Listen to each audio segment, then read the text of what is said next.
ਵਾਹਿਗੁਰੂ ਜੀ ਕਾ ਖਾਲਸਾ ਵਾਹਿਗੁਰੂ ਜੀ ਕੀ ਫਤਿਹ।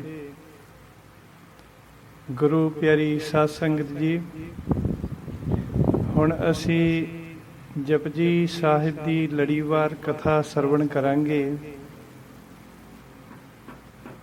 ਜਿਸ ਦੇ ਵਿੱਚ ਜਪਜੀ ਸਾਹਿਬ ਜੀ ਦੀ ਜੋ ਪਾਵਨ ਬਾਣੀ ਹੈ, ਇਸ ਦੇ ਅਰਥਾਂ ਦੇ ਨਾਲ ਨਾਲ ਅਸੀਂ ਗੁਰਬਾਣੀ ਦਾ ਉਚਾਰਨ, ਗੁਰਬਾਣੀ ਦੇ ਵਿਸ਼ਰਾਮ ਇਹ ਵੀ ਸਰਵਣ ਕਰਾਂਗੇ ਕਿ ਗੁਰਬਾਣੀ ਵਿਚਲੇ ਅੱਖਰਾਂ ਦਾ ਉਚਾਰਨ ਕਿਵੇਂ ਕਰਨਾ ਤੇ ਵਿਸ਼ਰਾਮ ਕਿੱਥੇ ਕਿੱਥੇ ਲਾਉਣਾ ਚਾਹੀਦਾ ਸਾਨੂੰ। ਕਿਉਂਕਿ ਕਈ ਵਾਰੀ ਅਸੀਂ ਬਾਣੀ ਪੜ੍ਹਦੇ ਹਾਂ ਪਰ ਸਾਨੂੰ ਉਹਨਾਂ ਦੇ ਵਿਸ਼ਰਾਮਾਂ ਦਾ ਪਤਾ ਨਹੀਂ ਹੁੰਦਾ ਵੀ ਵਿਸ਼ਰਾਮ ਕਿੱਥੇ ਲੱਗਣਾ ਚਾਹੀਦਾ। ਕਿਉਂਕਿ ਜੇ ਵਿਸ਼ਰਾਮ ਸਹੀ ਹੋਵੇ ਤਾਂ ਫਿਰ ਗੁਰਬਾਣੀ ਦਾ ਜਿਹੜਾ ਮੀਨਿੰਗ ਆਪਣੇ ਆਪ ਹੀ ਬਣ ਜਾਂਦਾ ਹੁੰਦਾ। ਤੇ ਜਿਹੜਾ ਉਚਾਰਨ ਹੈਗਾ, ਉਚਾਰਨ ਦੇ ਵਿੱਚ ਵੀ ਅਸੀਂ ਬਹੁਤ ਸਾਰਾ ਫਰਕ ਪਾ ਦਿੰਦੇ। ਜਦੋਂ ਬਾਣੀ ਪੜ੍ਹਦੇ ਹਾਂ ਉਸ ਦੇ ਉਚਾਰਨ ਵੇਲੇ ਸਾਡੇ ਕੋਲੋਂ ਬਹੁਤ ਗਲਤੀਆਂ ਹੋ ਜਾਂਦੀਆਂ ਅਤੇ ਵਿਸ਼ਰਾਮਾਂ ਵੇਲੇ ਵੀ ਗਲਤੀਆਂ ਹੋ ਜਾਂਦੀਆਂ। ਸੋ ਜਪਜੀ ਸਾਹਿਬ ਜੀ ਦੀ ਕਥਾ ਅਰਥਾਂ ਦੇ ਨਾਲ ਨਾਲ ਅਸੀਂ ਗੁਰਬਾਣੀ ਦਾ ਸਹੀ ਉਚਾਰਨ, ਸ਼ੁੱਧ ਉਚਾਰਨ ਅਤੇ ਗੁਰਬਾਣੀ ਦੇ ਸਹੀ ਵਿਸ਼ਰਾਮਾਂ ਦੀ ਵੀ ਜਾਣਕਾਰੀ ਪ੍ਰਾਪਤ ਕਰਾਂਗੇ। ਇਹ ਜੋ ਉਪਰਾਲਾ ਕੀਤਾ ਜਾ ਰਿਹਾ ਹੈ, ਗੁਰੂ ਨਾਨਕ ਬਾਣੀ ਪਾਠਸ਼ਾਲਾ ਮਲੇਸ਼ੀਆ ਵੱਲੋਂ ਕੀਤਾ ਜਾ ਰਿਹਾ। ਸੋ ਆਪਾਂ ਜਪਜੀ ਸਾਹਿਬ ਜੀ ਦੇ ਅਰਥ, ਵਿਸ਼ਰਾਮ ਅਤੇ ਉਚਾਰਨ ਇਹ ਹੁਣ ਲੜੀਵਾਰ ਸਰਵਣ ਕਰਾਂਗੇ। ਗੁਰੂ ਪਿਆਰੀ ਸਾਧ ਸੰਗਤ ਜੀ, ਸ੍ਰੀ ਗੁਰੂ ਨਾਨਕ ਦੇਵ ਜੀ ਮਹਾਰਾਜ ਜੀ ਦੀ ਉਚਾਰਨ ਕੀਤੀ ਹੋਈ ਇਹ ਪਾਵਨ ਬਾਣੀ, ਜਿਸ ਦਾ ਨਾਮ ਜਪ ਹੈ। ਜੀ ਜਿਹੜਾ ਅਸੀਂ ਨਾਲ ਲਾਉਣੇ ਆ, ਇਹ ਬਾਣੀ ਦੇ ਸਤਿਕਾਰ ਵਜੋਂ ਲਾਇਆ ਜਾਂਦਾ ਅਤੇ ਆਮ ਕਰਕੇ ਸਿੱਖ ਧਰਮ ਦੇ ਵਿੱਚ ਇਸ ਬਾਣੀ ਦਾ ਨਾਮ ਜਪਜੀ ਸਾਹਿਬ ਕਰਕੇ ਪ੍ਰਚਲਿਤ ਹੋ ਗਿਆ। ਜਪਜੀ ਸਾਹਿਬ ਜੀ ਦੀ ਪਾਵਨ ਬਾਣੀ ਪੰਜਾਂ ਬਾਣੀਆਂ ਦੇ ਨਿਤਨੇਮ ਦੇ ਵਿੱਚੋਂ ਪਹਿਲੀ ਬਾਣੀ ਹੈ ਅਤੇ ਗੁਰੂ ਗ੍ਰੰਥ ਸਾਹਿਬ ਦੀ ਆਰੰਭਤਾ ਦੇ ਵਿੱਚ ਵੀ ਇਹ ਪਹਿਲੀ ਬਾਣੀ ਹੈ ਗੁਰੂ ਗ੍ਰੰਥ ਸਾਹਿਬ ਦੀ। ਸਤਿਗੁਰੂ ਨਾਨਕ ਦੇਵ ਜੀ ਮਹਾਰਾਜ ਜੀ ਨੇ ਇਹ ਬਾਣੀ ਜੋ ਉਚਾਰਨ ਕੀਤੀ ਹੈ, ਇੱਕ ਥਾਂ ਤੇ ਬੈਠ ਕੇ ਨਹੀਂ ਉਚਾਰਨ ਕੀਤੀ ਸੀ। ਇਸ ਦੇ ਜਿਹੜੇ ਫਲਸਫੇ ਹਨ, ਉਹ ਕੋਈ ਪੌੜੀ ਕਿਤੇ ਉਚਾਰਨ ਕੀਤੀ ਹੋਈ ਹੈ, ਕੋਈ ਪੌੜੀ ਕਿਤੇ ਉਚਾਰਨ ਕੀਤੀ ਹੋਈ ਹੈ।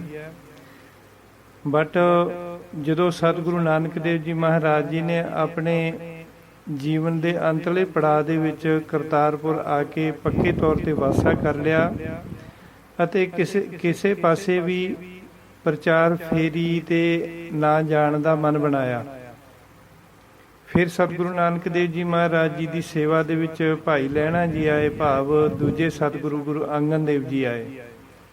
ਜਦੋਂ ਭਾਈ ਲਹਿਣਾ ਜੀ ਗੁਰੂ ਨਾਨਕ ਦੇਵ ਜੀ ਦੀ ਸੇਵਾ ਦੇ ਵਿੱਚ ਆਏ, ਸਤਿਗੁਰੂ ਜੀ ਦੀ ਬਹੁਤ ਸੇਵਾ ਕੀਤੀ ਭਾਈ ਲਹਿਣਾ ਜੀ ਨੇ। ਸਤਿਗੁਰੂ ਨਾਨਕ ਦੇਵ ਜੀ ਮਹਾਰਾਜ ਜੀ ਨੇ ਭਾਈ ਲਹਿਣਾ ਜੀ ਦੀ ਕਈ ਤਰੀਕਿਆਂ ਦੇ ਨਾਲ ਪ੍ਰੀਖਿਆ ਕੀਤੀ। ਜਦੋਂ ਹਰ ਤਰ੍ਹਾਂ ਦੀ ਪਰਖ ਦੇ ਵਿੱਚੋਂ ਭਾਈ ਲਹਿਣਾ ਜੀ ਪੂਰਨ ਉਤਰੇ ਤਾਂ ਸਤਿਗੁਰੂ ਨਾਨਕ ਦੇਵ ਜੀ ਮਹਾਰਾਜ ਜੀ ਨੇ ਇੱਕ ਦਿਨ ਉਹਨਾਂ ਨੂੰ ਜੱਫੀ ਵਿੱਚ ਲੈ ਕੇ ਭਾਈ ਲਹਿਣਾ ਤੋਂ ਅੰਗਦ ਦੇਵ ਬਣਾ ਦਿੱਤਾ ਅਤੇ ਆਪਣੀ ਜਗ੍ਹਾ ਤੇ ਬਿਠਾ ਕੇ ਬਾਬਾ ਬੁੱਢਾ ਜੀ ਪਾਸੋਂ ਗੁਰਤਾ ਗੱਦੀ ਦਾ ਤਿਲਕ ਦਵਾ ਦਿੱਤਾ ਤੇ ਸਾਰੀ ਸੰਗਤ ਨੂੰ ਕਿਹਾ ਕਿ ਹੁਣ ਇਹਨਾਂ ਨੂੰ ਮੇਰਾ ਰੂਪ ਹੀ ਜਾਣੋ ਅਤੇ ਮੇਰੇ ਤੇ ਇਹਦੇ ਵਿੱਚ ਕੋਈ ਫਰਕ ਨਹੀਂ ਹੈ। ਹੁਣ ਮੇਰੇ ਤੋਂ ਅੱਗੇ ਇਹ ਗਿਆਨ ਦੀ ਗੱਦੀ ਦੀ ਸੇਵਾ ਕਰਨਗੇ। ਸੋ ਗੁਰਤਾ ਤੋਂ ਬਾਅਦ ਗੁਰੂ ਨਾਨਕ ਦੇਵ ਜੀ ਦੇ ਕੋਲ ਗੁਰੂ ਅੰਗਦ ਦੇਵ ਜੀ ਭਾਈ ਲਹਿਣਾ ਜੀ ਭਾਵ ਕਈ ਦਿਨ ਵਾਸਤੇ ਰਹੇ ਸਨ।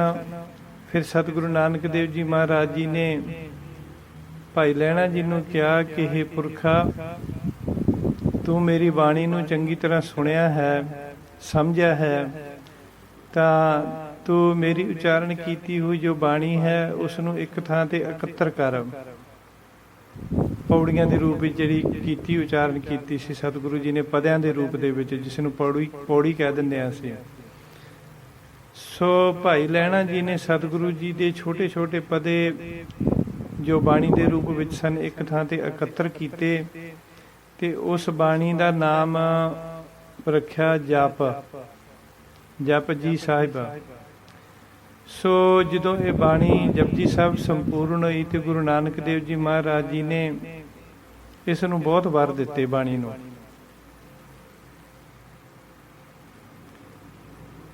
ਕਵੀ ਸੰਤੋਖ ਸਿੰਘ ਜੀ ਨੇ ਸੂਰਜ ਪ੍ਰਕਾਸ਼ ਦੇ ਵਿੱਚ ਵੀ ਲਿਖਿਆ ਕਿ ਇਹ ਬਾਣੀ ਬੜੀ ਉੱਚੀ ਬਾਣੀ ਹੈ, ਹਰ ਸਿੱਖ ਨੂੰ ਪੜ੍ਹਨੀ ਚਾਹੀਦੀ ਹੈ, ਹਰ ਸਿੱਖ ਦੇ ਜੀਵਨ ਦਾ ਪਹਿਲੂ ਹੈ।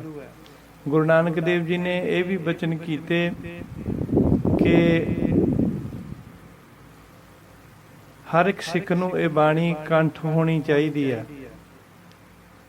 ਜੋ ਸਿੱਖ ਦੇ ਘਰੇ ਜਨਮ ਲੈਣਾ ਸਮਝੋ ਕਿ ਪਹਾੜ ਦੀ ਚੋਟੀ ਦੇ ਉੱਪਰ ਚੜ੍ਹਨ ਬਰਾਬਰ ਹੈ। ਜਿਹੋ ਜਿਹਾ ਹਿਮਾਲਿਆ ਦੀ ਚੋਟੀ ਤੇ ਚੜ੍ਹਿਆ ਉਹੋ ਜਿਹਾ ਸਿੱਖ ਦੇ ਘਰ ਜਨਮ ਲਿਆ। ਪਰ ਸਤਿਗੁਰੂ ਨਾਨਕ ਦੇਵ ਜੀ ਮਹਾਰਾਜ ਜੀ ਨੇ ਨਾਲ ਇਹ ਵੀ ਬਚਨ ਕੀਤਾ ਕਵੀ ਸੰਤੋਖ ਸਿੰਘ ਜੀ ਦੇ ਮੁਤਾਬਕ ਕਿ ਜੋ ਸਿੱਖ ਹੋ ਕੇ ਸਵੇਰੇ ਜਪਜੀ ਸਾਹਿਬ ਦਾ ਪਾਠ ਨਹੀਂ ਕਰਦਾ ਸਮਝੋ ਉਹ ਪਹਾੜੀ ਦੀ ਚੋਟੀ ਤੋਂ ਡਿੱਗ ਪਿਆ। ਮਤਲਬ ਸਿੱਖ ਧਰਮ ਦੇ ਜਨਮ ਲੈਣਾ ਪਹਾੜ ਦੀ ਚੋਟੀ ਦੇ ਬਰਾਬਰ ਹੈ ਤੇ ਸਿੱਖ ਹੋ ਕੇ ਜੇ ਜਪਜੀ ਸਾਹਿਬ ਦਾ ਪਾਠ ਨਹੀਂ ਕਰਨਾ ਸਮਝੋ ਪਹਾੜ ਦੀ ਚੋਟੀ ਤੋਂ ਥੱਲੇ ਡਿੱਗ ਪਿਆ। ਸੋ ਇਸ ਤਰ੍ਹਾਂ ਦੇ ਕਈ ਪ੍ਰਕਾਰ ਦੇ ਸਤਿਗੁਰੂ ਨਾਨਕ ਦੇਵ ਜੀ ਮਹਾਰਾਜ ਜੀ ਨੇ ਬਚਨ ਕੀਤੇ, ਜਪਜੀ ਸਾਹਿਬ ਦੇ ਫਲ ਮਹਾਤਮ ਪਰਤਾਏ। ਹੋਰ ਬੜੀਆਂ ਸਾਖੀਆਂ ਹਨ ਗੁਰ ਇਤਿਹਾਸ ਦੇ ਵਿੱਚ, ਸਿੱਖ ਇਤਿਹਾਸ ਦੇ ਵਿੱਚ ਬਾਣੀ ਦੇ ਫਲ ਮਹਾਤਮ ਦੀਆਂ, ਜਪਜੀ ਸਾਹਿਬ ਜੀ ਦੇ ਫਲ ਮਹਾਤਮ ਦੀਆਂ। ਸੋ ਹੁਣ ਆਓ ਆਪਾਂ ਜਪਜੀ ਸਾਹਿਬ ਜੀ ਦੀ ਪਾਵਨ ਬਾਣੀ ਦੇ ਅਰਥ, ਉਸ ਦਾ ਉਚਾਰਨ, ਉਸ ਦੇ ਵਿਸ਼ਰਾਮ ਸ਼ੁਰੂ ਕਰਦੇ ਹਾਂ। ਇੱਕ ਓੰਕਾਰ ਸਤਿਨਾਮ ਕਰਤਾ ਪੁਰਖ ਨਿਰਭਉ ਨਿਰਵੈਰ ਅਕਾਲ ਮੂਰਤ ਅਜੂਨੀ ਸੈਭੰ ਗੁਰ ਪ੍ਰਸਾਦ। ਇਹ ਜੋ ਅਮੋਘ ਮੰਤਰ ਹੈ ਇਸ ਨੂੰ ਮੂਲ ਮੰਤਰ ਵੀ ਕਿਹਾ ਜਾਂਦਾ। ਗੁਰੂ ਗ੍ਰੰਥ ਸਾਹਿਬ ਦੇ ਰਾਗਾਂ ਦੀ ਪ੍ਰਾਰੰਭਤਾ ਦੇ ਵਿੱਚ ਇਸ ਦੀ ਸਤਿਗੁਰਾਂ ਨੇ, ਗੁਰੂ ਅਰਜਨ ਦੇਵ ਜੀ ਮਹਾਰਾਜ ਜੀ ਨੇ ਵਰਤੋਂ ਕੀਤੀ ਹੈ। ਇਹ ਜੋ ਸਾਰੇ ਸ਼ਬਦ ਵਰਡ ਹਨ ਇਹ ਸਾਰਿਆਂ ਤੇ ਇਕੱਲਿਆਂ ਇਕੱਲਿਆਂ ਤੇ ਵਿਸ਼ਰਾਮ ਲੈਣ ਜਾਣੇ। ਇੱਕ ਓੰਕਾਰ, ਇਹ ਵਿਸ਼ਰਾਮ ਥੋੜਾ ਜਿਹਾ ਰੁਕਣਾ। ਸਤਿਨਾਮ ਇਕੱਲਾ ਸ਼ਬਦ ਹੈ ਇਹ। ਕਰਤਾ ਪੁਰਖ, ਇਹ ਦੋ ਸ਼ਬਦਾਂ ਦੀ ਥੋੜੀ ਸਟਾਪ ਕਰਨਾ, ਪੌਜ਼ ਹੋਣਾ। ਨਿਰਭਉ ਨਿਰਵੈਰ, ਇਹ ਇਕੱਠਾ ਸ਼ਬਦ ਹੈ। ਅਕਾਲ ਮੂਰਤ, ਇਹ ਵੀ ਇਕੱਠਾ ਸ਼ਬਦ ਹੈ। ਅਜੂਨੀ ਸੈਭੰ, ਇਹ ਵੀ ਇਕੱਠਾ ਸ਼ਬਦ ਹੈ। ਗੁਰ ਪ੍ਰਸਾਦ, ਇਹ ਇਕੱਲਾ ਸ਼ਬਦ ਹੈ। ਇਸ ਤਰ੍ਹਾਂ ਥੋੜਾ ਥੋੜਾ ਰੁਕਣਾ ਰੂਟੀਨ ਦੇ ਵਿੱਚ, ਜਿਵੇਂ ਪੜ੍ਹਦੇ ਇੱਕ ਓੰਕਾਰ ਸਤਿਨਾਮ ਕਰਤਾ ਪੁਰਖ ਨਿਰਭਉ ਨਿਰਵੈਰ ਅਕਾਲ ਮੂਰਤ ਅਜੂਨੀ ਸੈਭੰ ਗੁਰ ਪ੍ਰਸਾਦ। ਇਸ ਤਰ੍ਹਾਂ ਇਹਦਾ ਉਚਾਰਨ ਕਰਨਾ ਹੁੰਦਾ। ਸੋ ਇਸ ਤਰ੍ਹਾਂ ਦੇ ਜਿਹੜੇ ਵਿਸ਼ਰਾਮ ਇਹਦੇ ਇਸ ਤਰ੍ਹਾਂ ਲੱਗਦੇ ਆ, ਥੋੜਾ ਥੋੜਾ ਰੁਕਣਾ ਹੁੰਦਾ। ਗੁਰਬਾਣੀ ਦੇ ਵਿੱਚ 3 ਤਰ੍ਹਾਂ ਦੇ ਵਿਸ਼ਰਾਮ ਹੁੰਦੇ ਆ। ਗੁਰਬਾਣੀ ਨੇ 3 ਤਰ੍ਹਾਂ ਦੇ ਵਿਸ਼ਰਾਮ ਮੰਨੇ ਆ। ਜਿਹੜਾ ਗੁਰਬਾਣੀ ਦੇ ਵਿੱਚ ਲਿਖਤੀ ਰੂਪ ਦੇ ਵਿੱਚ ਹੈਗਾ, ਪੰਗਤੀ ਪੂਰੀ ਹੋਣ ਤੇ ਜਿਹੜਾ 2 ਡੰਡੀਆਂ ਲੱਗੀਆਂ ਹੋਈਆਂ, ਇਹਨੂੰ ਸੰਪੂਰਨ ਵਿਸ਼ਰਾਮ ਕਹਿੰਦੇ ਆ। ਉਂਝ ਵਿਦਵਾਨ ਪੁਰਸ਼ਾਂ ਨੇ ਗੁਰਬਾਣੀ ਦੇ ਅਰਥ ਸਮਝਣ ਵਾਸਤੇ ਤੇ ਗੁਰਬਾਣੀ ਦੇ ਸਹੀ ਮੀਨਿੰਗ ਬਣਾਉਣ ਵਾਸਤੇ ਇਸ ਦੇ 2 ਵਿਸ਼ਰਾਮ ਹੋਰ ਮੰਨੇ ਹਨ। ਅਲਪ ਵਿਸ਼ਰਾਮ, ਅਰਧ ਵਿਸ਼ਰਾਮ, ਪੂਰਨ ਵਿਸ਼ਰਾਮ, 3 ਵਿਸ਼ਰਾਮ ਮੰਨੇਗੇ। ਅਲਪ ਵਿਸ਼ਰਾਮ ਦਾ ਮਤਲਬ ਹੁੰਦਾ ਥੋੜਾ ਜਿਹਾ ਰੁਕਣਾ। ਅਰਧ ਵਿਸ਼ਰਾਮ ਹੁੰਦਾ ਜਦੋਂ ਪੰਗਤੀ ਅੱਧੀ ਹੋ ਜਾਂਦੀ ਹੈ, ਉੱਥੇ ਥੋੜਾ ਰੁਕਦੇ ਹਾਂ ਅਸੀਂ। ਜਿਵੇਂ ਸਤਿਗੁਰ ਨਾਨਕ ਪ੍ਰਗਟਿਆ, ਮਿੱਟੀ ਧੁੰਦ ਜਗ ਚਰਨ ਹੋਇਆ ਭਾਈ ਗੁਰਦਾਸ ਜੀ ਦਾ। ਜਿਵੇਂ ਆਪਾਂ ਕਹਿੰਦੇ ਆ ਕੋਈ ਵੀ ਸ਼ਬਦ ਗੁਰਬਾਣੀ ਦਾ ਲੈ ਲਓ ਤੁਸੀਂ, ਜਿਸ ਕੇ ਸਿਰ ਉੱਪਰ ਤੂੰ ਸੁਆਮੀ ਸੋ ਦੁੱਖ ਕੈਸਾ ਪਾਵੈ, ਸੁਆਮੀ ਤੇ ਵਿਸ਼ਰਾਮ ਆਊਗਾ, ਅਰਧ ਵਿਸ਼ਰਾਮ। ਫਿਰ ਇੱਥੇ ਥੋੜਾ ਜਿਹਾ ਅਲਪ ਵਿਸ਼ਰਾਮ ਹੁੰਦਾ, ਜਿਸ ਕੇ ਸਿਰ ਉੱਪਰ ਅਲਪ ਵਿਸ਼ਰਾਮ ਤੂੰ ਸੁਆਮੀ, ਇਸ ਤਰ੍ਹਾਂ। ਸੋ ਇਸ ਤਰ੍ਹਾਂ ਦੇ ਨਾਲ ਇਹਦੇ ਛੋਟੇ ਛੋਟੇ ਵਿਸ਼ਰਾਮ ਅੱਗੇ ਹੌਲੀ ਹੌਲੀ ਸਮਝ ਆਉਣਗੇ ਆਪਾਂ ਨੂੰ। ਸੋ ਇਹ ਜੋ ਮੂਲ ਮੰਤਰ ਹੈ, ਇਸ ਨੂੰ ਅਮੋਘ ਮੰਤਰ ਕਿਹਾ ਜਾਂਦਾ। ਮੂਲ ਮੰਤਰ ਸੰਪੂਰਨ ਮੂਲ ਮੰਤਰ ਨਾਨਕ ਹੋਸੀ ਵੀ ਸੱਚ ਤੱਕ ਮੰਨਿਆ ਜਾਂਦਾ। ਸੋ ਇਹ ਜੋ ਅਸੀਂ ਪੜ੍ਹਿਆ ਹੈ, ਇਸ ਦੇ ਅਰਥ ਇਸ ਤਰ੍ਹਾਂ। ਇੱਕ ਓੰਕਾਰ ਦਾ ਭਾਵ ਹੈ ਕਿ ਵਾਹਿਗੁਰੂ ਇੱਕ ਹੈ ਜੋ ਕਦੇ ਵੀ ਖਤਮ ਨਹੀਂ ਹੋਣ ਵਾਲਾ, ਅਤੇ ਉਸ ਦੀ ਬਣਾਈ ਸਾਰੀ ਸ੍ਰਿਸ਼ਟੀ ਉਸ ਦੀ ਆਗਿਆ ਭਾਵ ਹੁਕਮ ਵਿੱਚ ਚੱਲਦੀ ਹੈ। ਇੱਕ ਓਂਕਾਰ ਦਾ ਅਰਥ। ਇਸ ਦਾ ਅਰਥ ਅੱਗੇ ਜਾ ਕੇ ਲੰਮਾ ਫਿਰ ਆਉਣਾ ਵਿਚਾਰ ਉਹਦੀ, ਪਰ ਇਹਦਾ ਜਿਹੜਾ ਉਚਾਰਨ ਹੈਗਾ, ਇੱਕ ਓੰਕਾਰ, ਇੱਕ ਓੰਕਾਰ, ਓੰਕਾਰ, ਇੱਕ ਓਂਕਾਰ। ਇੱਕ ਓਂਕਾਰ ਵੀ ਕਹਿੰਦੇ ਬਹੁਤ ਲੋਕ, ਇੱਕ ਓਂਕਾਰ ਵੀ ਕਹਿੰਦੇ ਆ, ਇੱਕ ਓਂਕਾਰ, ਇੱਕ ਓਂਕਾਰ, ਇੱਕ ਓਂਕਾਰ, ਐਵੇਂ ਨਹੀਂ, ਇੱਕ ਓੰਕਾਰ, ਆੜਾ ਵਿੱਚ ਬੋਲਣਾ, ਇੱਕ ਓੰਕਾਰ, ਇਸ ਤਰ੍ਹਾਂ। ਸੋ ਇਸ ਤਰ੍ਹਾਂ ਇੱਕ ਓਂਕਾਰ ਦਾ ਅਰਥ ਇਹ ਹੈ ਵੀ ਵਾਹਿਗੁਰੂ ਇੱਕ ਹੈ ਜੋ ਕਦੇ ਵੀ ਖਤਮ ਹੋਣ ਵਾਲਾ ਨਹੀਂ ਹੈ, ਉਸ ਦੀ ਬਣਾਈ ਸਾਰੀ ਸ੍ਰਿਸ਼ਟੀ ਉਹਦੇ ਹੁਕਮ ਆਗਿਆ ਵਿੱਚ ਚੱਲਦੀ ਹੈ। ਸਤਨਾਮ, ਉਸ ਦਾ ਨਾਮ ਹਮੇਸ਼ਾ ਸੱਚਾ ਹੈ। ਕਰਤਾ ਪੁਰਖ, ਕਰਤਾ ਪੁਰਖ, ਇਹ ਇੱਕ ਸ਼ਬਦ ਹੈ ਇਕੱਠਾ। ਸ੍ਰਿਸ਼ਟੀ ਦੀ ਰਚਨਾ, ਸ੍ਰਿਸ਼ਟੀ ਦਾ ਰਚਨਹਾਰ ਇੱਕ ਪੂਰਨ ਪੁਰਖ ਪਰਮੇਸ਼ਰ ਹੀ ਹੈ। ਪੁਰਖ ਮਤਲਬ ਉਹ ਪੁਰਖ ਹੈ, ਅਸੀਂ ਸਾਰੀਆਂ ਉਹਦੀਆਂ ਇਸਤਰੀਆਂ, ਬੰਦਾ ਭਾਵੇਂ ਬੁੜੀ ਹੈ ਕੋਈ ਵੀ। ਤੇ ਕਰਤਾ ਦਾ ਮਤਲਬ ਹੁੰਦਾ ਰਚਨਹਾਰ, ਨਿਰਮਾਤਾ। ਉਸ ਸ੍ਰਿਸ਼ਟੀ ਨੂੰ ਰਚਣ ਵਾਲਾ ਇੱਕ ਪੁਰਖ ਪਰਮੇਸ਼ਰ ਹੀ ਹੈ। ਨਿਰਵੈਰ, ਵਾਹਿਗੁਰੂ ਕਿਸੇ ਨਾਲ ਦੁਸ਼ਮਣੀ ਅਤੇ ਵੈਰ ਭਾਵ ਨਹੀਂ ਰੱਖਦਾ। ਨਿਰਭਉ, ਉਹ ਵਾਹਿਗੁਰੂ ਡਰ ਤੋਂ ਰਹਿਤ ਹੈ, ਕਿਸੇ ਤੋਂ ਡਰਦਾ ਜਾਂ ਡਰਾਉਂਦਾ ਨਹੀਂ।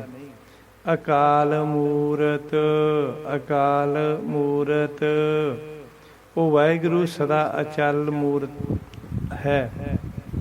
ਸਮੇਂ ਤੋਂ ਅਤੇ ਮੌਤ ਤੋਂ ਰਹਿਤ ਭਾਵ ਪਰੇ ਹੈ। ਅਕਾਲ ਦਾ ਮਤਲਬ ਮੌਤ ਤੋਂ ਪਰੇ, ਮੌਤ ਤੋਂ ਰਹਿਤ।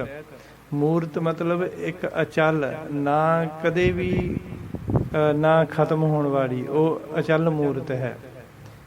ਜਾਪ ਸਾਹਿਬ 'ਚ ਗੁਰੂ ਗੋਬਿੰਦ ਸਿੰਘ ਜੀ ਮਹਾਰਾਜ ਜੀ ਅਚਲ ਮੂਰਤ ਅਨੁਭਵ ਪ੍ਰਕਾਸ਼, ਉਹ ਪ੍ਰਕਾਸ਼ ਉਹਦਾ ਹਮੇਸ਼ਾ ਹੀ ਰਹਿੰਦਾ, ਪਰ ਮੂਰਤ ਜਿਹੜੀ ਉਹ ਹੈ ਉਹ ਅਚਲ ਹੈ, ਉਹ ਇੱਕ ਥਾਂ 'ਤੇ ਟਿਕੀ ਹੋਈ ਹੈ, ਕਦੇ ਵੀ ਆਪਣੀ ਥਾਂ ਤੋਂ ਨਹੀਂ ਹਿੱਲਣ ਵਾਲੀ।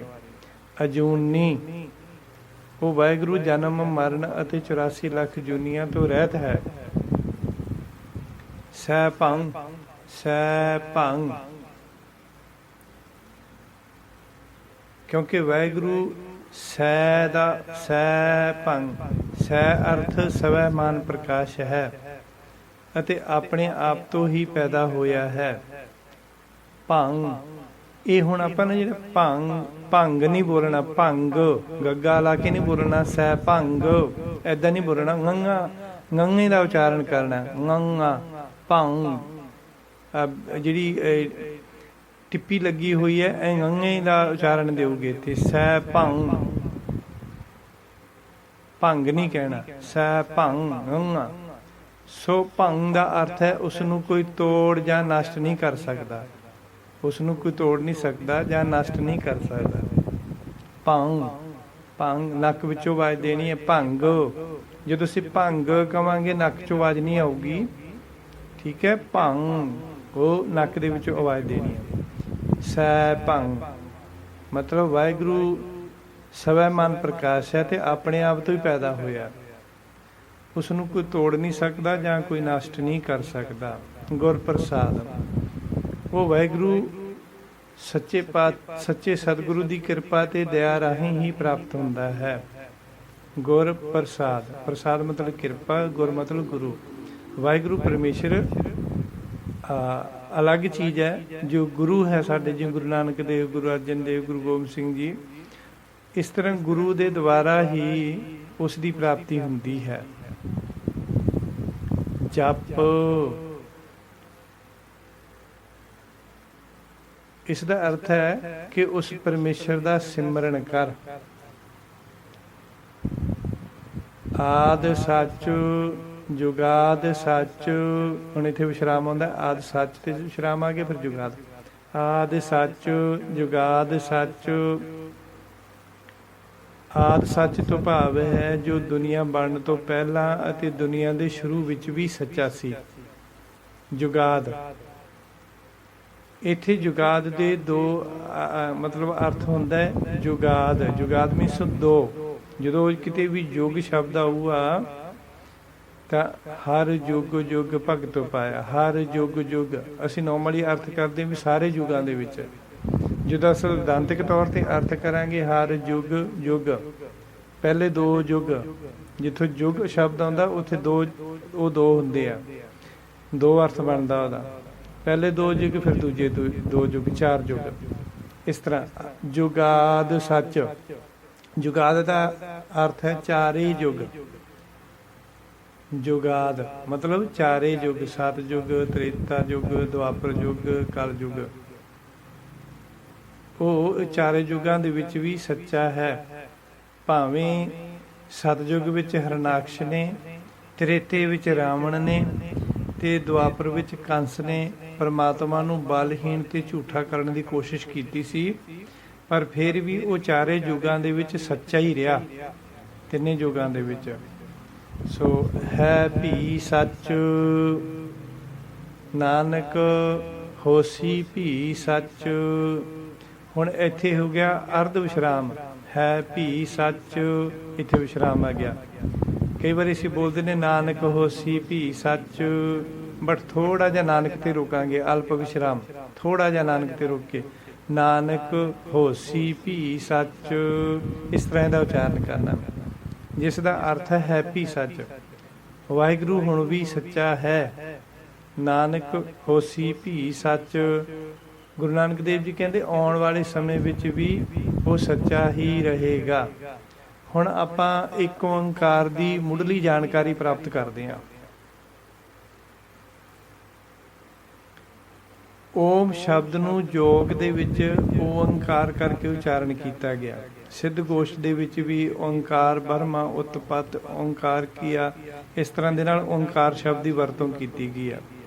ਜਿਹੜਾ ਓਂਕਾਰ ਤੇ ਓਮ ਇਹ ਲਿਖਣ ਦੇ ਵਿੱਚ ਇੱਕੋ ਹੀ ਹੈ।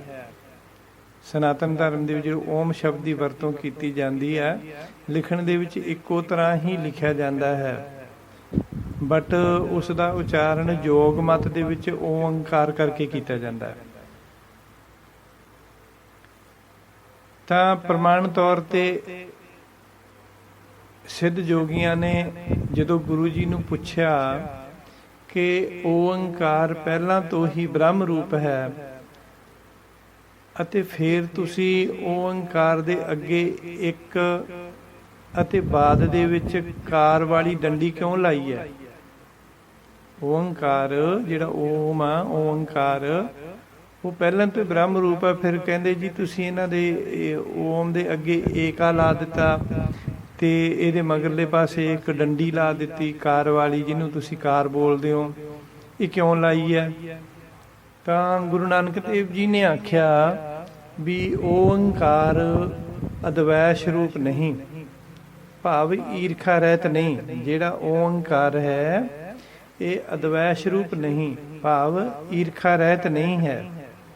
ਇਹ ਦਵੈਸ਼ ਰੂਪ ਹੈ, ਭਾਵ ਈਰਖਾ ਸਹਿਤ ਹੈ, ਈਰਖਾ ਵਾਲਾ ਹੈ ਅਤੇ ਇਸ ਵਿੱਚ ਬ੍ਰਹਮ ਕਿਤੇ ਵੀ ਦਿਖਾਈ ਨਹੀਂ ਦਿੰਦਾ। ਸਿੱਧਾ ਨੇ ਪੁੱਛਿਆ ਜੀ ਜਿਹੜਾ ਓਮ ਜਾਂ ਓਂਕਾਰ ਇਹ ਦਵੈਸ਼ ਰੂਪ ਕਿਵੇਂ ਹੋਇਆ? ਤਾਂ ਗੁਰੂ ਜੀ ਨੇ ਕਿਹਾ ਇਹ ਤ੍ਰਿਬਾ ਰੂਪ ਹੈ, ਇਸ ਦੇ ਤਿੰਨ ਰੂਪ ਹਨ। ਜਿਹੜਾ ਓਮ ਜਾਂ ਓਂਕਾਰ ਹੈ ਇਹ ਤ੍ਰਿਬਾ ਰੂਪ ਹੈ। ਤ੍ਰਿਬਾ ਰੂਪ ਮਤਲਬ ਕਿ ਤ੍ਰਿਬਾ ਤਿੰਨ, ਰੂਪ ਮਤਲਬ ਰੂਪ।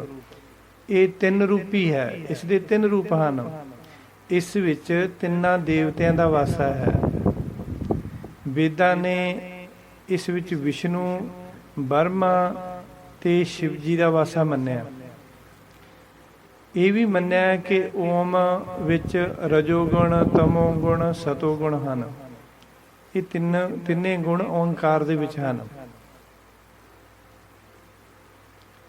ਵਿਸ਼ਨੂੰ ਵਿੱਚ ਸਤੋਗੁਣ ਹੈ, ਸਾਤਕੀ ਭਾਵ ਦਇਆ ਕਰਨ ਵਾਲਾ ਹੈ।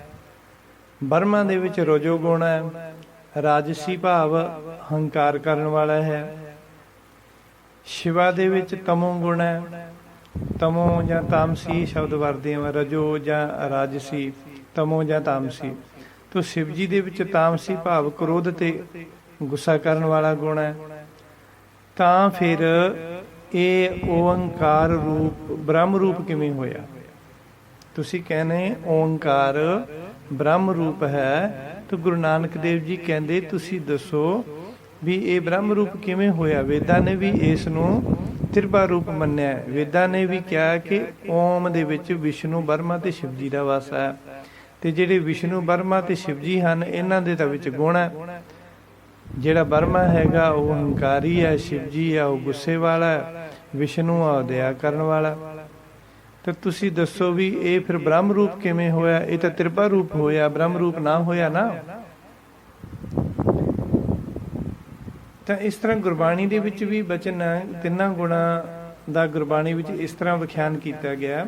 ਰਾਜਗੁਣ, ਤਮ ਗੁਣ, ਸਤਗੁਣ ਕਹੀ ਹੈ ਇਹ ਤੇਰੀ ਸਭ ਮਾਇਆ।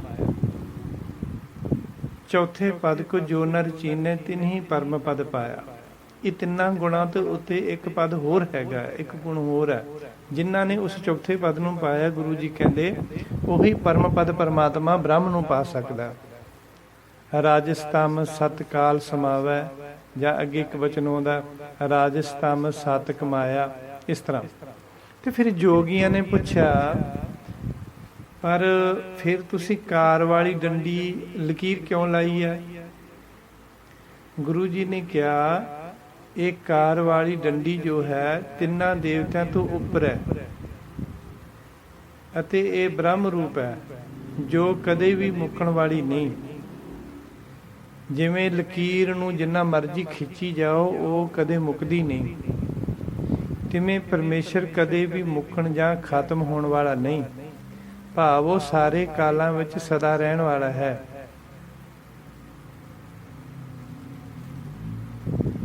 ਫਿਰ ਜੋਗੀਆਂ ਨੇ ਪੁੱਛਿਆ ਵੀ ਮਹਾਰਾਜ ਤੁਸੀਂ ਇਹ ਜੋ ਬਚਨ ਕੀਤੇ ਤਾਂ ਸਾਨੂੰ ਥੋੜਾ ਜਿਹਾ ਖੋਲ ਕੇ ਵਿਖਿਆਨ ਕਰੋ। ਤਾਂ ਗੁਰੂ ਨਾਨਕ ਦੇਵ ਜੀ ਨੇ ਕਿਹਾ ਵੀ ਕਾਰ ਦੀ ਡੰਡੀ ਇਸ ਕਰਕੇ ਅਸੀਂ ਲਾਈ ਹੋਈ ਆ ਵੀ ਜੋ ਪ੍ਰਮਾਤਮਾ ਹੈ ਉਹ ਕਦੇ ਵੀ ਖਤਮ ਹੋਣ ਵਾਲਾ, ਜਿਵੇਂ ਲਖੀਰ ਨੂੰ ਜਿੰਨਾ ਮਰਜ਼ੀ ਲੰਬੀ ਕਰੀ ਜਾਓ, ਭਾਵ ਸਾਰੇ ਕਾਲਾਂ ਵਿੱਚ ਸਦਾ ਰਹਿਣ ਵਾਲਾ ਪ੍ਰਮਾਤਮਾ। ਜਿਵੇਂ ਗੁਰੂ ਨਾਨਕ ਦੇਵ ਜੀ ਨੇ ਫਿਰ ਅੱਗੇ ਨਿਰਣਾ ਕੀਤਾ ਕਿ ਆਦਿ ਸੱਚ ਜੁਗਾਦ ਸੱਚ ਹੈ ਭੀ ਸੱਚ, ਨਾਨਕ ਹੋਸੀ ਭੀ ਸੱਚ। ਉਹ ਇਸ ਤਰ੍ਹਾਂ ਸਾਰੇ ਕਾਲਾਂ ਦੇ ਵਿੱਚ ਸੱਚਾ ਹੈ। ਤਾਂ ਗੁਰੂ ਨਾਨਕ ਦੇਵ ਜੀ ਨੇ ਸਮਝਾਉਣਾ ਕੀਤਾ, ਕਹਿੰਦੇ ਇੱਕ ਤੋਂ ਭਾਵ ਪਰਮਾਤਮਾ ਅਦਵੈਸ਼ ਹੈ ਅਤੇ ਦਵੈਸ਼ ਤੋਂ ਰਹਿਤ ਹੈ ਅਤੇ ਸਾਰਿਆਂ ਦਾ ਸਾਂਝਾ ਹੈ। ਜਿਹੜਾ ਓਮ ਦੇ ਅੱਗੇ ਗੁਰੂ ਜੀ ਕਹਿੰਦੇ ਸੀ ਇੱਕ ਲਾਇਆ ਹੈ, ਇਸ ਇੱਕ ਦਾ ਅਰਥ ਹੈ ਕਿ ਪਰਮਾਤਮਾ ਅਦਵੈਸ਼ ਰੂਪ ਹੈ, ਦਵੈਸ਼ ਤੋਂ ਰਹਿਤ ਹੈ, ਸਾਰਿਆਂ ਦਾ ਸਾਂਝਾ। ਜਿਹੜਾ ਊੜੇ ਦਾ ਮੂੰਹ ਖੁੱਲ੍ਹਾ ਰੱਖਿਆ ਉਸ ਦਾ ਉਚਾਰਨ ਆਪਾਂ ਓੰ ਕਰਕੇ ਕਰਦੇ। ਓੰ, ਊੜੇ ਦਾ ਮੂੰਹ ਜਿਹੜਾ ਖੁੱਲ੍ਹਾ ਹੈ ਉਸ ਨੂੰ ਓੰ ਕਹਿੰਦੇ ਆ। ਤੇ ਗੁਰੂ ਸਾਹਿਬ ਜੀ ਊੜੇ ਦਾ ਮੂੰਹ ਕਹਿੰਦੇ, ਜਿਹੜਾ ਊੜੇ ਦਾ ਮੂੰਹ ਖੁੱਲ੍ਹਾ ਓੰ ਹੈ। ਓੰ ਤੋਂ ਭਾਵ ਇਹ ਹੈ ਕਿ ਜਿਹੜਾ ਤੁਹਾਡਾ ਓਮ ਜਾਂ ਓੰ ਜਾਂ ਓਮ, ਜਿਵੇਂ ਜਿਹੜੀ ਟਿੱਪੀ ਹੈਗੀ ਆ ਨਾ, ਇਸ ਦਾ ਸੰਸਕ੍ਰਿਤ ਦੇ ਵਿੱਚ ਮ ਨਾਲ ਵੀ ਉਚਾਰਨ ਕੀਤਾ ਜਾਂਦਾ। ਜਿਵੇਂ ਕੋਈ ਮੰਤਰ ਹੋਵੇ, ਜਿਵੇਂ ਓਮ ਸ਼੍ਰੀ, ਹੁਣ ਸੱਸਾ ਸੱਸੇ ਦੇ ਪੈਰ 'ਚ ਰਾਰਾ, ਫਿਰ ਬਿਹਾਰੀ ਤੇ ਨਾਲ ਇੱਕ ਬਿੰਦੀ ਲੱਗੀ ਹੁੰਦੀ ਆ, ਬਿੰਦੀ ਜਾਂ ਟਿੱਪੀ। ਉੱਥੇ ਪੰਜਾਬੀ 'ਚ ਤਾਂ ਹੀ ਪੜਾਂਗੇ ਸ਼੍ਰੀ, ਪਰ ਉਸ ਦਾ ਉਚਾਰਨ ਸੰਸਕ੍ਰਿਤ ਦੇ ਮੁਤਾਬਕ ਸ਼੍ਰੀਮ ਸ਼੍ਰੀਮ ਸ਼੍ਰੀਮ, ਓਮ ਸ਼੍ਰੀਮ ਸ਼੍ਰੀਮ ਸ਼੍ਰੀਮ, ਇਸ ਤਰ੍ਹਾਂ। ਤੇ ਮਾਂ ਓਮ, ਓੜੇ ਦਾ ਮੂੰਹ ਖੁੱਲ੍ਹਾ ਓਮ, ਸੋ ਇਸ ਤਰ੍ਹਾਂ ਓਮ ਦਾ ਉਚਾਰਨ ਕੀਤਾ ਓਮ। ਓਮ ਤੋਂ ਭਾਵ ਹੈ ਕਿ ਇਹ ਜਿਹੜਾ ਓੰਕਾਰ ਹੈ ਇਹ ਤ੍ਰਿਭਾ ਰੂਪ ਹੈ। ਵਿਸ਼ਨੂੰ, ਬਰਮਾ ਤੇ ਸ਼ਿਵ ਜੀ ਦੇ 3 ਰੂਪ ਹਨ। ਜਿਹੜੀ ਡੰਡੀ ਲਾਈ ਹੈ, ਡੰਡੀ ਤੋਂ ਭਾਵ ਹੈ ਕਾਰ ਵਾਲੀ ਡੰਡੀ ਹੈ। ਇਸ ਤੋਂ ਭਾਵ ਹੈ ਕਿ ਤਿੰਨਾਂ ਦੇਵਤਿਆਂ ਦੇ ਉੱਪਰ ਬ੍ਰਹਮ ਨਿਰਾਕਾਰ ਰੂਪ ਹੈ। ਇਸ ਕਰਕੇ ਅਸੀਂ ਓੰਕਾਰ ਦੇ ਅੱਗੇ ਇੱਕ ਲਾਤਾ, ਮਗਰਲੇ ਪਾਸੇ ਡੰਡੀ ਲਾਤੀ, ਤਾਂ ਓੰਕਾਰ ਵਿਚਾਲੇ ਰਹਿ ਗਿਆ। ਠੀਕ ਹੈ ਜੀ। ਇੱਕ ਪ੍ਰਮਾਤਮਾ ਸਾਰਿਆਂ ਤੋਂ ਸਾਂਝਾ ਹੈ ਤੇ ਡੰਡੀ ਤੋਂ ਭਾਵ ਕਿ ਉਹ ਸਾਰੇ ਦੇਵਤਿਆਂ ਤੋਂ ਉੱਚਾ ਤੇ ਨਿਰਾਕਾਰ ਹੈ। ਇੱਕ ਓੰਕਾਰ। ਇਸ ਤਰ੍ਹਾਂ ਫਿਰ ਗੁਰੂ ਜੀ ਨੇ ਪੁੱਛਿਆ ਸਿੱਧਾਂ ਨੂੰ, ਕਹਿੰਦੇ ਪਹਿਲਾਂ ਇਹ ਦੱਸੋ ਕਿ ਜਿਹੜਾ ਤੁਸੀਂ ਓਮ ਜਾਂ ਓੰਕਾਰ ਜੋ ਸ਼ਬਦ ਹੈ ਇਹ ਕਿੱਥੋਂ ਬਣਿਆ? ਜੋਗੀ ਕਹਿੰਦੇ ਜੀ ਵੇਦਾਂ ਵਿੱਚ ਲਿਖਿਆ ਹੈ ਕਿ ਏਕੋ ਹੰਗ ਸ਼ਾਨਾ ਬਹੁ ਤਰਜਾਂ ਜਾਏ। ਕਹਿੰਦੇ ਜੀ ਵੇਦਾਂ ਦੇ ਵਿੱਚ ਲਿਖਿਆ ਹੈ ਕਿ ਏਕੋ ਹੰਗ ਸ਼ਾਨਾ ਬਹੁ ਤਰਜਾਂ ਜਾਏ, ਜਿਸ ਦਾ ਭਾਵ ਹੈ ਕਿ ਜਦੋਂ ਪਰਮੇਸ਼ਰ ਨੇ ਇੱਕ ਤੋਂ ਬਹੁਤ ਰੂਪ ਹੋਣਾ ਚਾਹਿਆ, ਏਕੋ ਹੰਗ ਸ਼ਾਨਾ, ਜਦੋਂ ਪਰਮਾਤਮਾ ਨੇ ਇੱਕ ਤੋਂ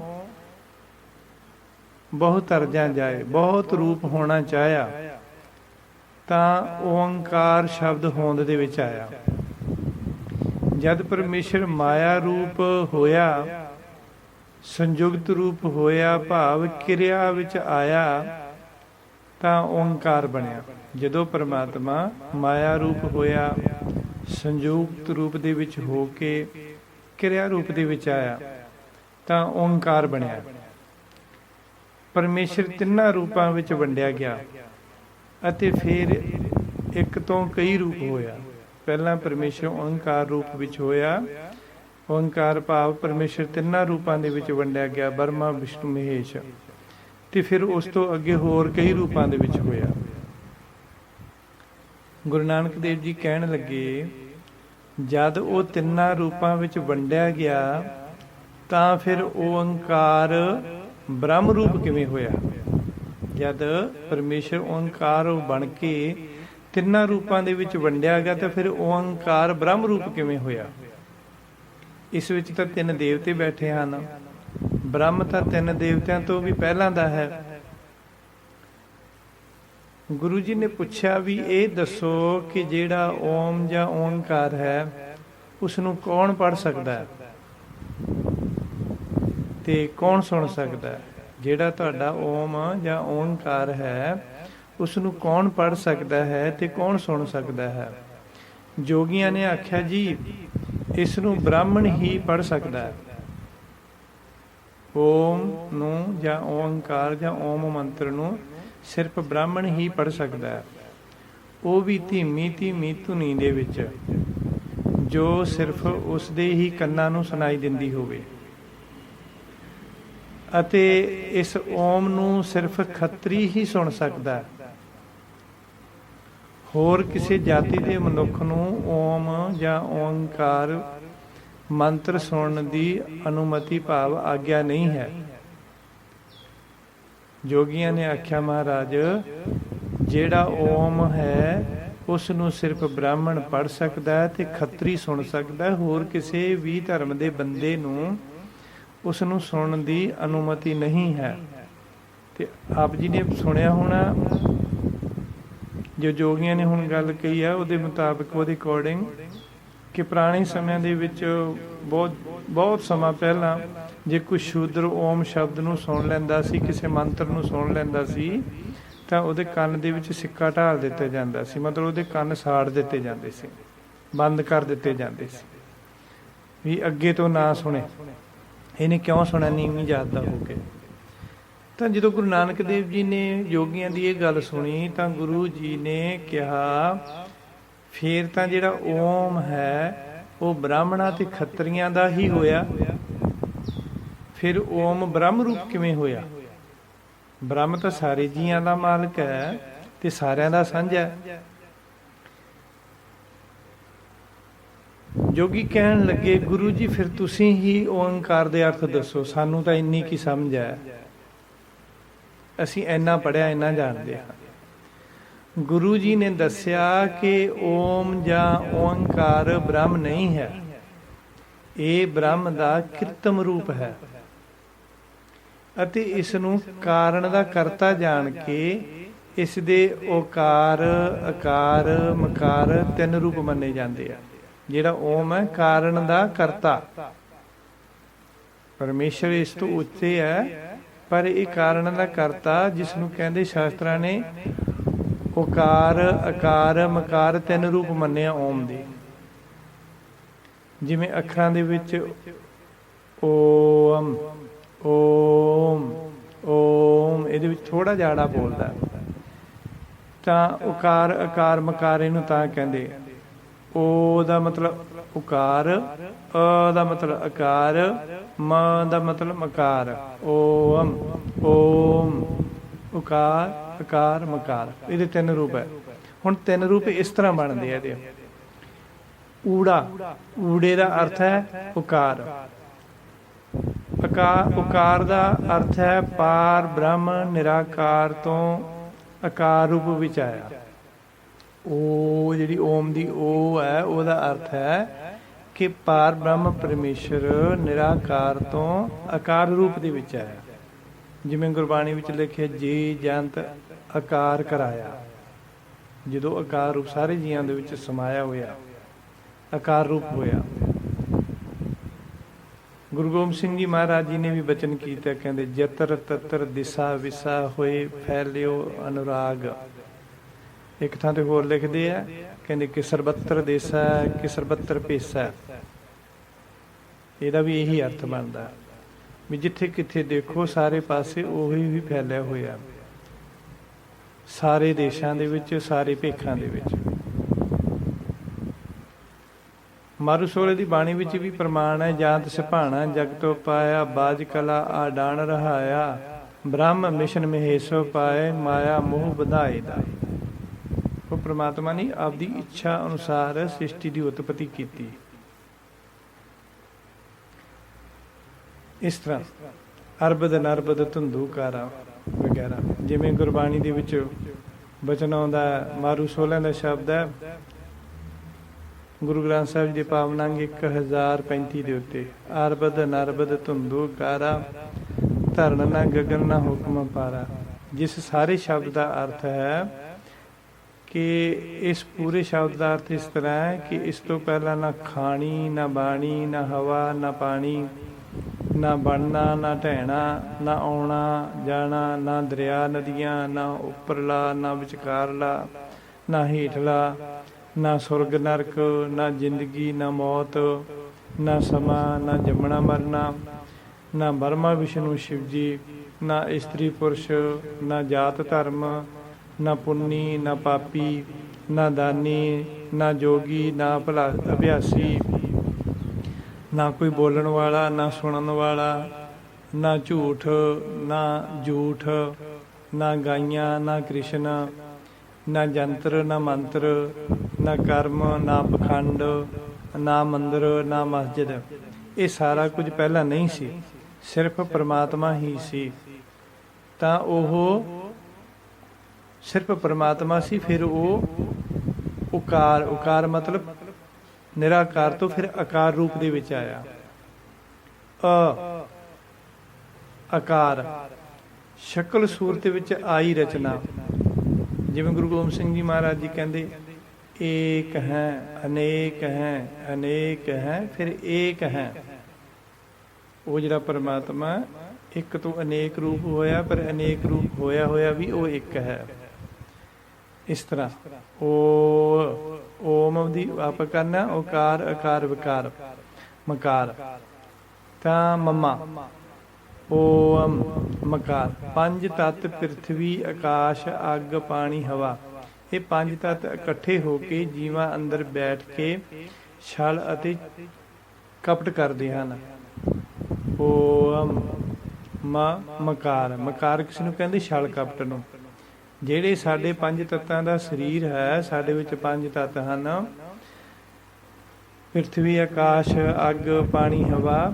ਇਹ ਪੰਜ ਤੱਤ ਇਕੱਠੇ ਹੋ ਕੇ ਜੀਵਾਂ ਅੰਦਰ ਬੈਠ ਕੇ ਛਲ ਅਤੇ ਕਪਟ ਕਰਦੇ ਆ।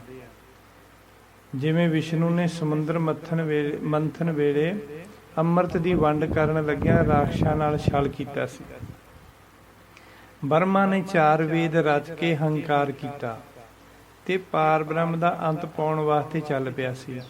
ਸ਼ਿਵ ਜੀ ਨੇ ਕ੍ਰੋਧ ਵਿੱਚ ਆਪਣੇ ਹੀ ਪੁੱਤਰ ਗਣੇਸ਼ ਦਾ ਗਲਾ ਵੱਢ ਦਿੱਤਾ ਸੀ। ਇਸ ਨੂੰ ਮਕਾਰ ਬੁੱਧੀ ਆਖਦੇ ਆ। ਕਿਸੇ ਕੋਲੋਂ ਕੰਮ ਕਰਵਾ ਕੇ ਫਿਰ ਉਸੇ ਨਾਲ ਹੀ ਛਲ ਕਪਟ ਕਰਨਾ। ਇਸ ਤਰ੍ਹਾਂ ਦੇ ਨਾਲ ਗੁਰੂ ਸਾਹਿਬ ਜੀ ਕਹਿੰਦੇ ਜਿਹੜੇ ਓਮ ਜਾਂ ਓੰਕਾਰ ਹੈ ਜਾਂ ਓਮ ਹੈ, ਇਹ ਨਿਰਾਕਾਰ ਰੂਪ ਨਹੀਂ, ਬ੍ਰਹਮ ਰੂਪ ਨਹੀਂ ਹੈ, ਇਹ ਤ੍ਰਿਪਾ ਰੂਪ ਹੈ। ਇਸ ਦੇ ਵਿੱਚ ਬ੍ਰਹਮਾ ਵਿਸ਼ਨੂੰ ਸ਼ਿਵ ਜੀ ਬੈਠੇ ਹਨ, ਜਿਨ੍ਹਾਂ ਨੇ ਆਪਣੀ ਜੀਵਨ ਕਿਰਿਆ ਦੇ ਵਿੱਚ ਕਈ ਤਰ੍ਹਾਂ ਦੇ ਛਲ ਕਪਟ ਜਾਂ ਆਪਣੇ ਪੁੱਤਰ ਦਾ ਕਤਲ ਕੀਤਾ, ਜਾਂ ਬ੍ਰਹਮਾ ਦੇ ਰੂਪ ਵਿੱਚ ਹੰਕਾਰ ਕੀਤਾ, ਵਿਸ਼ਨੂੰ ਦੇ ਰੂਪ ਵਿੱਚ ਛਲ ਕਪਟ ਕੀਤੇ, ਕਈ ਥਾਵਾਂ ਤੇ ਦੇਵਤਿਆਂ ਨਾਲ ਵੀ ਕੀਤੇ, ਕਈ ਵਾਰੀ ਰਿਸ਼ੀਆਂ ਮੁਨੀਆਂ ਨਾਲ ਵੀ ਕੀਤੇ। ਇਸ ਤਰ੍ਹਾਂ ਵਾਹਿਗੁਰੂ ਮਾਇਆ ਸੰਯੁਕਤ ਹੋਇਆ, ਇੱਕ ਤੋਂ ਅਨੇਕ ਰੂਪ ਹੋਇਆ, ਪਰ ਵਾਹਿਗੁਰੂ ਕੋਲ ਇੱਕ ਤੋਂ ਕਈ ਰੂਪ ਹੋ ਕੇ ਫਿਰ ਇੱਕ ਹੋਣ ਦੀ ਸ਼ਕਤੀ ਹੈ। ਗੁਰੂ ਨਾਨਕ ਦੇਵ ਜੀ ਕਹਿੰਦੇ ਜਿਹੜਾ ਵਾਹਿਗੁਰੂ ਹੈ ਉਹ ਮਾਇਆ ਤੋਂ ਸੰਯੁਕਤ ਰੂਪ ਹੋਇਆ, ਮਾਇਆ ਸੰਯੁਕਤ ਰੂਪ ਹੋਇਆ। ਜਦੋਂ ਇੱਕ ਤੋਂ ਕਈ ਰੂਪ ਬਣਿਆ ਤੇ ਉਹ ਉਸ ਦੇ ਕਈ ਰੂਪ ਬਣੇ, ਇਸ ਤੋਂ ਫਿਰ ਅਨੇਕ ਰੂਪ ਹੋਇਆ। ਪਰ ਜਿਹੜਾ ਵਾਹਿਗੁਰੂ ਹੈਗਾ ਉਹ ਅਨੇਕ ਰੂਪ ਅਨੇਕ ਹੈ, ਏਕ ਹੈ, ਅਨੇਕ ਹੈ, ਅਨੇਕ ਹੈ, ਫਿਰ ਏਕ ਹੈ। ਪਰ ਵਾਹਿਗੁਰੂ ਕੋਲ ਇੱਕ ਤੋਂ ਕਈ ਰੂਪ ਹੋ ਕੇ ਫਿਰ ਇੱਕ ਹੋ ਜਾਣ ਦੀ ਸ਼ਕਤੀ ਹੈ। ਏਕ ਹੈ, ਅਨੇਕ ਹੈ, ਅਨੇਕ ਹੈ, ਫਿਰ ਏਕ ਹੈ। ਪਰ ਮਨੁੱਖ ਇਸ ਤਰ੍ਹਾਂ ਨਹੀਂ ਕਰ ਸਕਦਾ। ਉਹ ਇੱਕ ਤੋਂ ਕਈ ਰੂਪ ਤਾਂ ਹੋ ਸਕਦਾ, ਪਰ ਫਿਰ ਪਹਿਲਾਂ ਵਾਲੇ ਰੂਪ ਵਿੱਚ ਨਹੀਂ ਆ ਸਕਦਾ। ਜਿਵੇਂ ਜਨਮ, ਬਾਲਪਣ, ਜਵਾਨੀ, ਬੁਢੇਪੇ ਤੋਂ ਬਾਅਦ ਮਨੁੱਖ ਦੁਬਾਰਾ ਬਚਪਨ ਵਿੱਚ ਨਹੀਂ ਜਾ ਸਕਦਾ। ਜਿਵੇਂ ਜੋ ਲੜਕੀ ਹੈ, ਉਹ ਲੜਕੀ ਤੋਂ ਪਤਨੀ ਤੇ ਪਤਨੀ ਤੋਂ ਮਾਂ, ਮਾਂ ਤੋਂ ਦਾਦੀ ਨਾਨੀ ਬਣਨ ਤੋਂ ਬਾਅਦ ਫਿਰ ਉਹ ਕੁਆਰੀ ਲੜਕੀ ਨਹੀਂ ਬਣ ਸਕਦੀ। ਜਿਵੇਂ ਦੁੱਧ ਹੈ, ਉਹ ਦੁੱਧ ਤੋਂ ਦਹੀਂ, ਦਹੀਂ ਵਿੱਚੋਂ ਮੱਖਣ, ਮੱਖਣ ਵਿੱਚੋਂ ਘਿਓ ਤੇ ਲੱਸੀ, ਇੰਨਾ ਕੁਛ ਬਣਨ ਤੋਂ ਬਾਅਦ ਇਹ ਫਿਰ ਦੁਬਾਰਾ ਦੁੱਧ ਨਹੀਂ ਬਣ ਸਕਦਾ। ਪਰ ਜਿਹੜਾ ਵਾਹਿਗੁਰੂ ਹੈ, ਉਹ ਗੁਰੂ ਗੋਬਿੰਦ ਸਿੰਘ ਜੀ ਮਹਾਰਾਜ ਜੀ ਕਹਿੰਦੇ ਖੇਲ ਖੇਲ ਅਖੇਲ ਖੇਲਣ, ਖੇਲ ਖੇਲ ਅਖੇਲ ਖੇਲਣ, ਅੰਤ ਕੋ ਫਿਰ ਏਕ। ਭਾਵ ਜੋ ਪਰਮਾਤਮਾ ਉਹ ਸਾਰੀਆਂ ਖੇਡਾਂ ਖੇਡਦਾ, ਉਹ ਸਾਰੇ ਰੂਪਾਂ ਦੇ ਵਿੱਚ ਹੈ, ਪਰ ਸਾਰੇ ਰੂਪ ਹੋ ਕੇ ਵੀ ਉਹ ਅੰਤ ਨੂੰ ਫਿਰ ਇੱਕ ਹੀ ਰੂਪ ਹੈ। ਆਕਾਰ, ਤ੍ਰਿਆ ਕਾਲ, 3 ਕਾਲ, ਭੂਤ ਕਾਲ, ਵਰਤਮਾਨ ਕਾਲ, ਭਵਿੱਖਤ ਕਾਲ। ਜਦੋਂ ਉਹ ਮੰਤਰ ਰੂਪ ਹੋਇਆ, ਇੱਛਾ ਕਰਮ ਰੂਪ ਹੋਇਆ, ਧਰਮ ਅਰਥ ਕਾਮ ਰੂਪ, ਮੋਖ, ਇਹ ਸਾਰੇ ਇਸ ਤਰ੍ਹਾਂ ਦੇ ਰੂਪ ਵਿੱਚ ਆਏ। ਗੁਰੂ ਨਾਨਕ ਦੇਵ ਜੀ ਕਹਿੰਦੇ ਇਸ ਤਰ੍ਹਾਂ ਅਸੀਂ ਓਮ ਜਾਂ ਓਮ ਦੇ ਅੱਗੇ ਇੱਕ ਲਾ ਕੇ ਅਤੇ ਪਿੱਛੇ ਕਾਰ ਵਾਲੀ ਡੰਡੀ ਲਾ ਕੇ ਇਸ ਨੂੰ ਸਾਰਿਆਂ ਦਾ ਸਾਂਝਾ ਕਰ ਦਿੱਤਾ। ਇਸ ਨੂੰ ਕੋਈ ਵੀ ਪੜ੍ਹ ਸਕਦਾ ਹੈ। ਜਿਵੇਂ ਗੁਰਬਾਣੀ ਦਾ ਬਚਨ ਹੈ, ਸਭੇ ਸਾਂਝੀ ਵਾਲ ਸਦਾਏ ਨੇ ਕੋਏ ਨਾ ਦਿਸੈ ਬਾਹਰਾ ਜੀਓ। ਇਸ ਨੂੰ ਅਸੀਂ ਕਿਸੇ ਇੱਕ ਜਾਤੀ ਦੇ ਹੱਕ ਵਿੱਚੋਂ ਬਾਹਰ ਕੱਢ ਕੇ ਆਜ਼ਾਦ ਕਰ ਦਿੱਤਾ। ਓੰਕਾਰ ਨੂੰ ਈਰਖਾ ਤੋਂ ਰਹਿਤ ਅਤੇ ਅਦਵੈਸ਼ ਰੂਪ ਕਰ ਦਿੱਤਾ। ਇਸ ਨੂੰ ਹੁਣ ਕੋਈ ਵੀ ਜਾਤੀ ਦਾ ਬੰਦਾ ਪੜ੍ਹ ਸਕਦਾ, ਕੋਈ ਵੀ ਸੁਣ ਸਕਦਾ ਤੇ ਕੋਈ ਵੀ ਇਸ ਨੂੰ ਪੜ੍ਹ ਸੁਣ ਕੇ ਫਲ ਪ੍ਰਾਪਤ ਕਰ ਸਕਦਾ। ਇਹ ਹੁਣ ਅਦਵੈਸ਼ ਰੂਪ ਹੋ ਗਿਆ, ਈਰਖਾ ਤੋਂ ਰਹਿਤ ਹੋ ਗਿਆ। ਮਤਲਬ ਇਹਦੇ ਵਿੱਚ ਇਹ ਕਾਰਨ ਨਹੀਂ ਰਹਿ ਗਿਆ ਕਿ ਇਸ ਨੂੰ ਇੱਕ ਜਾਤੀ ਪੜ੍ਹ ਸਕਦੀ ਹੈ, ਦੂਜਾ ਕਿਉਂ ਪੜ੍ਹੇ। ਇਹ ਕਾਰ ਵਾਲੀ ਡੰਡੀ ਪ੍ਰਕਾਸ਼ ਰੂਪ ਹੈ। ਇਸ ਕਰਕੇ ਇੱਕ ਓੰਕਾਰ ਦਾ ਜਾਪ ਕਰਨ ਨਾਲ ਮਨੁੱਖ ਨੂੰ ਬਹੁਤ ਪ੍ਰਕਾਸ਼ ਹੁੰਦਾ ਹੈ, ਜੋ ਮਨੁੱਖ ਕੋਲੋਂ ਝੱਲਿਆ ਨਹੀਂ ਜਾਂਦਾ। ਤੇ ਬਹੁਤ ਤਰ੍ਹਾਂ ਦੇ ਪ੍ਰਕਾਸ਼ ਉਸ ਨੂੰ ਦਿਖਾਈ ਦਿੰਦੇ ਆ ਜਦੋਂ ਓੰਕਾਰ ਦਾ ਜਾਪ ਕਰਦਾ, ਇੱਕ ਓੰਕਾਰ ਦਾ ਜਾਪ ਕਰਦਾ। 6 ਤਰ੍ਹਾਂ ਦੇ ਪ੍ਰਕਾਸ਼ ਮੰਨੇ ਗਏ ਆ। ਅਸਮਾਨੀ ਬਿਜਲੀ ਦਾ ਪ੍ਰਕਾਸ਼, ਤਾਰਿਆਂ ਦਾ ਪ੍ਰਕਾਸ਼, ਚੰਦਰਮਾ ਦਾ ਪ੍ਰਕਾਸ਼, ਸੂਰਜ ਦਾ ਪ੍ਰਕਾਸ਼, ਧਰਤੀ ਦੇ ਅੰਦਰ ਦੀ ਅੱਗ ਦਾ ਪ੍ਰਕਾਸ਼, ਬੁੱਧੀ ਦੇ ਗਿਆਨ ਦਾ ਪ੍ਰਕਾਸ਼। ਇਸ ਤਰ੍ਹਾਂ ਕਈ ਤਰ੍ਹਾਂ ਦੇ ਪ੍ਰਕਾਸ਼ ਆ। ਇਹ ਸਾਰੇ ਦਿਖਣ ਵਾਲੇ, ਬਿਜਲੀ ਦਾ ਪ੍ਰਕਾਸ਼ ਵੀ ਦਿਖਦਾ, ਤਾਰਿਆਂ ਦਾ ਪ੍ਰਕਾਸ਼ ਵੀ ਦਿਖਦਾ, ਚੰਦਰਮਾ ਦਾ ਵੀ ਦਿਖਦਾ, ਸੂਰਜ ਦਾ ਵੀ ਦਿਖਦਾ। ਪਰ ਧਰਤੀ ਦੇ ਅੰਦਰ ਦਾ ਪ੍ਰਕਾਸ਼ ਤੇ ਬੁੱਧੀ ਦੇ ਗਿਆਨ ਦਾ ਪ੍ਰਕਾਸ਼, ਇਹ ਦੋਵੇਂ ਦਿਖਾਈ ਨਹੀਂ ਦਿੰਦੇ। ਧਰਤੀ ਦੇ ਅੰਦਰ ਦਾ ਪ੍ਰਕਾਸ਼ ਜਦੋਂ ਮਨੁੱਖ ਨੂੰ ਬੁੱਧੀ ਦਾ ਪ੍ਰਕਾਸ਼ ਹੋ ਜਾਂਦਾ, ਫਿਰ ਉਸ ਨੂੰ ਧਰਤੀ ਦੇ ਅੰਦਰ ਦਾ ਪ੍ਰਕਾਸ਼ ਦਿਖਾਈ ਦਿੰਦਾ। ਸੋ ਇਸ ਤਰ੍ਹਾਂ ਹੋਇਆ ਇੱਕ ਓਂਕਾਰ ਦਾ ਅਤੇ ਮੂਲ ਮੰਤਰ ਦਾ ਭਾਵਾਰਥ ਅਤੇ ਇੱਕ ਓਂਕਾਰ ਦੇ 6 ਤਰ੍ਹਾਂ ਦਾ ਗਿਆਨ ਪ੍ਰਕਾਸ਼। ਸੋ ਇੱਥੋਂ ਤੱਕ ਆਪਾਂ ਅੱਜ ਇੱਕ ਓਂਕਾਰ ਦੇ ਭਾਵਾਰਥ ਪੜ੍ਹੇ ਹਾਂ, ਇੱਕ ਓਂਕਾਰ ਦੀ ਜਾਣਕਾਰੀ ਪ੍ਰਾਪਤ ਕੀਤੀ ਵੀ ਇੱਕ ਓਂਕਾਰ ਕਿਵੇਂ ਗੁਰੂ ਜੀ ਨੇ ਏਕਾ ਤੇ ਡੰਡੀ ਲਾ ਕੇ ਕਿਉਂ ਲਿਖਿਆ। ਪਹਿਲਾਂ ਓਂਕਾਰ ਸੀ ਜਾਂ ਓਮ ਦੇ ਰੂਪ ਵਿੱਚ ਸੀ, ਪਰ ਇਸ ਦੇ ਅੱਗੇ ਏਕਾ ਤੇ ਡੰਡੀ ਲਾ ਕੇ, ਪਿੱਛੇ ਡੰਡੀ ਲਾ ਕੇ ਇਸ ਨੂੰ ਇੱਕ ਓਂਕਾਰ ਰੂਪ ਬਣਾਤਾ, ਸਾਰਿਆਂ ਦਾ ਸਾਂਝਾ ਬਣਾਤਾ। ਅਸੀਂ ਇਹ ਅੱਜ ਸਰਵਣ ਕੀਤਾ, ਇਸ ਦੀ ਜਾਣਕਾਰੀ ਪ੍ਰਾਪਤ ਕੀਤੀ ਹੈ। ਇਸ ਕਰਕੇ ਗੁਰਬਾਣੀ ਸਾਰਿਆਂ ਦੀ ਸਾਂਝੀ ਹੈ ਤੇ ਕੋਈ ਵੀ ਮੂਲ ਮੰਤਰ ਦਾ ਪਾਠ ਕਰਕੇ ਫਲ ਪ੍ਰਾਪਤ ਕਰ ਸਕਦਾ। ਸੋ ਇਸ ਤੋਂ ਅੱਗੇ ਆਪਾਂ ਹੁਣ ਅਗਲੇ ਚੈਪਟਰ ਦੇ ਵਿੱਚ ਸੋਚਿਆ ਸੋਚ ਨਾ ਹੋਵੀ ਦੀ ਪਹਿਲੀ ਪੌੜੀ ਜੋ ਹੈ, ਇਹ ਪਹਿਲੀ ਪੌੜੀ ਦੇ ਅਰਥ ਆਪਾਂ ਅਗਲੇ ਚੈਪਟਰ ਦੇ ਵਿੱਚ ਸਰਵਣ ਕਰਾਂਗੇ। ਵਾਹਿਗੁਰੂ ਜੀ ਕਾ ਖਾਲਸਾ, ਵਾਹਿਗੁਰੂ ਜੀ ਕੀ ਫਤਿਹ। ਰਿਦ ਕਰ ਪਰਗਾਸ